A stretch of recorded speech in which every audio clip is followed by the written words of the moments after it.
Ajay Srivastava, you must have seen some of the fine print. Tell us what it really means, not just for individual investors, but in terms of what has been happening in the markets. 10 lakh crore of investor wealth wiped out over 2 trading sessions, and now we have this massive IPO, what we are calling the Great Indian IPO. Ajay.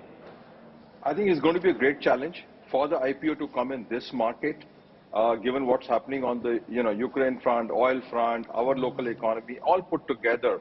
And it's all a function of how they price the IPO, because that's more important, because this is basically it's a PS. We can be okay to be. I'll be honest to say I will buy the shares in all my portfolio for the retail side. But as an investment thesis, this is a PSU competing in a very, very competitive market in India. And we have seen the last 1 year has not been the best for most insurance companies. So therefore, one looks at a longer term scenario. How can a PSU compete in a scenario that there are so many private players? It's a big question mark on the investment. What's going to happen to this company, valuation, and so on and so forth. So I think there are lots of plays happening here in terms of where this company is going to go, because given the experience what we have with the other PSUs, even their monopolies, they're not doing so well. They are bought for basically dividend by everybody. LIC will not be giving any major dividend because they have an issue which we'll discuss as the program goes along. It cannot give any major dividends as time goes by, because it needs to give at this point of time for the shareholders and for its own reserves. And last 2 years, Ajay, the dividend has gone into shoring up the equity base. Correct. So there's a bonus issue kind of stuff which has happened to the dividend. That's why the shares are 632 crore shares in the company. So therefore, as an investor, if I'm buying a PSU share, leave aside the thing about LIC, it's a PSU at the end of the day. And not much has changed in terms of the governing structure of PSUs, the talent pool that they have, the salary structure that they have. So when they compete, will they give us value?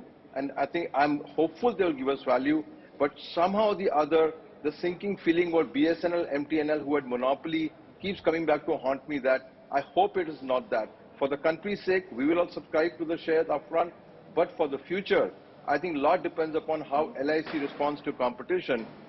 Well, we all keeping our fingers crossed. We wish it well, but trepidation is there that such a large IPO in this market, will it become a Reliance Petroleum? I hope not. Well, at least you've sounded all the warning bells as well, Ajay. It's important to do that. Prateek, let me come to you. What about the embedded value? Let's talk about that.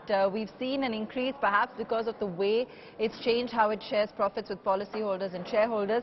What do you make of the kind of valuation we're possibly looking at and the kind of interest it's likely to attract? I mean, how is this going to impact secondary markets? No, so at any given point in time, a large IPO does suck in liquidity from the secondary markets. People have to make space for it. It is a large IPO. It's an attractive IPO. They're growing well. They command a dominant market share.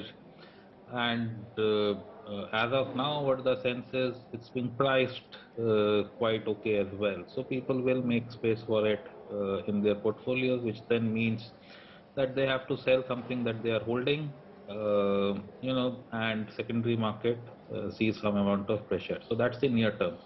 However, what also happens is that such an IPO will bring in another crop of new investors into the market, and the momentum of new first-time investors into the market could see an acceleration.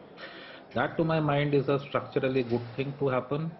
We as an economy have a very small representation of retail in the market. That could expand.